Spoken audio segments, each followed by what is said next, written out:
Welcome back, students. We are doing theme 3, Kinship, Caste and Class. Now come to the third part of this chapter. The fourth topic in this is Beyond Birth, Resources and Status. We will study about the economic condition and how it shaped the social structure during this period of 1000, that is from circa 600 BCE to circa 600 CE. First point in the come to second line, last word. Slaves, landless agricultural laborers, hunters, fisher folks, pastoralists, peasants, village headmen, craftspersons, merchants, and kings emerged as social actors. So these were the different classes which were during that 1000 period. Next point, their social positions were often shaped by their access to economic resources. Anybody's social status was according to his economic status. If the person was rich, so was his status good or higher in the society. Come to the next subtopic, that is gendered access to property. In this, we'll understand what are the conditions in which the Dharma Sutras or Dharma Shastras are saying that the person will be having or will be getting the property. So what are the rules? Let's understand that. Come to second paragraph, third line, second last word.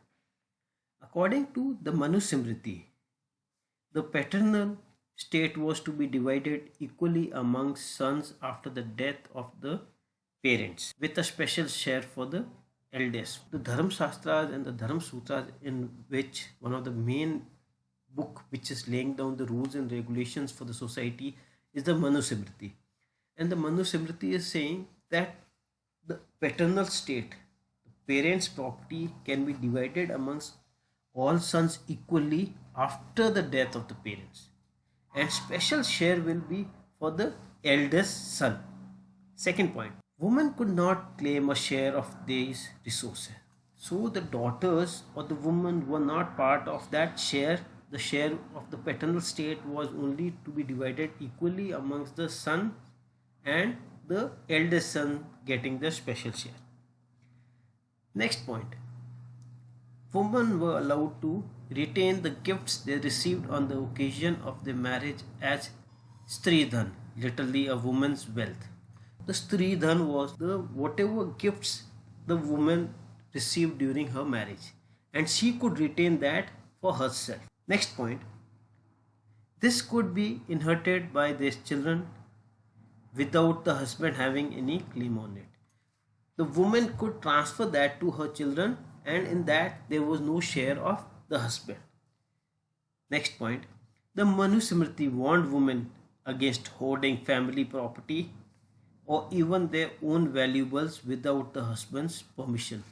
The Manu Simriti is saying that women could not collect and keep the property for themselves, and they cannot collect or keep that property, whatever earning they are getting, for themselves. They will only do that with the permission of the husband. Next point, Vakataka Queen Prabhavati Gupta suggests that while upper class women may have had access to resources, we get an example of Prabhavati Gupta, who became a queen and she had access to land and she was giving land grants to the people. So that means what the books are suggesting, that the upper class women had access to resources. It is not that they always followed the Dharma Shastras or the Dharma Sutras. So we get an example such as Prabhavati Gupta. Now come to the next topic, that is Varna and access to property. First point in this, the only occupation prescribed for Shudras was servitude. That is, that the Shudras are providing service to the other three Varnas. That next point, a variety of occupations were listed for men of the first three Varnas. So there were variety of occupations which the first three Varnas could follow, but the Shudras could not follow any of these occupations. Their occupation was only to serve the first three Varnas. Next point, if these provisions were actually implemented, the wealthiest men would have been the Brahmanas and the Kshatriyas. If these norms, that the Shudras are only providing service to the three Varnas and the first three Varnas are following any kind of occupation, so what will be the consequences of this? That the wealthiest persons will be the Brahmanas and the Kshatriyas, and the poorest will be the Shudras. But now we get a lot of differences in this. How? Come to the second last line. Occupational depictions of the poor Brahmana. We get a lot of descriptions about the Brahmanas being poor. We get an example of the Brahmana known as Sudama, who was a friend of Krishna. So he was a poor Brahmana. Then we get an example of Mauryas, who were not Kshatriyas and they were kings. So it is not compulsory that the Dharma Shastras or the Dharma Sutras have been followed and need to be followed. Come to the next paragraph. The Buddhists rejected the idea of claims to status on the basis of birth. The Buddhism philosophy says that there is no life after birth. What the Dharma Sutras or the Dharma Shastras are saying, that you will get a good status if you do good work in this birth, you will be born in a higher varna in the next birth. So this philosophy was rejected by the Buddhists. Come to the next page. An alternative social scenario, sharing wealth. In this first point, come to fourth line. Men who were generous were respected. Those people who gave back to the society, they were respected highly in the society. Those who accumulated wealth for themselves were despised. Those people who kept the wealth only for themselves and were very greedy people, they were not respected well in the society. Next point, values were cherished. Continue with this point. Poems included in the Tamil Sangam, come to next page, suggesting that those who control resources were also expected to share them. So texts such as the Tamil Sangam texts, which were written in Tamil language, in these texts we get details about kings, and it suggests that these kings often shared their resources with the people and they were respected highly in the society. Kings were respected by the people.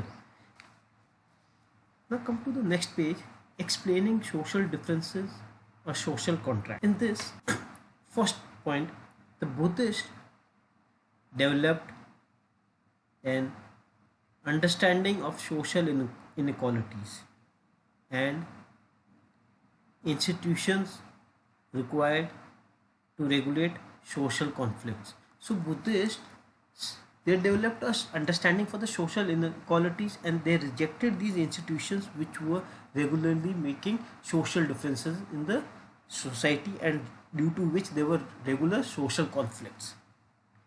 Next point, the Sutra Pitaka. This is one of the books of the Buddhists. The Sutra Pitaka suggested that originally human beings did not have fully evolved bodily forms, nor was the world of plants fully developed. So that means this book is suggesting that everything developed as the time progressed. Life on earth, all beings lived in, next line, peace, taking from nature only what they needed for each meal. As life progressed on the earth, human beings started to develop, plants started to develop, and people who were living, they lived in peace and taking only how much is required from the nature for single meal. Next point, gradual deterioration of this as human beings became increasingly greedy, vindictive and deceitful. So as the humans became greedy, trying to be revengeful and not following what the customs or the norms were, and this led to the condition of social conflicts between human beings. Next point, next paragraph. The institution of kingship was based on human choice. The development of kingship was only based on human choice. That means humans themselves decided that they will be controlled by one such figure in that tribe, and that person will be known as the ruler or the king. Taxes as a form of payment for the service rendered by the king, and that person will be given taxes in the form of gifts for the service he was providing as a king. Next point, recognition of human agency in creating and institutionalizing economic and social relationships. So the society itself created economic and social relations according to its need. Next point, If humans were responsible for the creation of the system, they could also change it in future. So this social and the economic relationship between all the people was according to the need of humans, and if it was created by them only, then they could change it in the future according to the time and the conditions.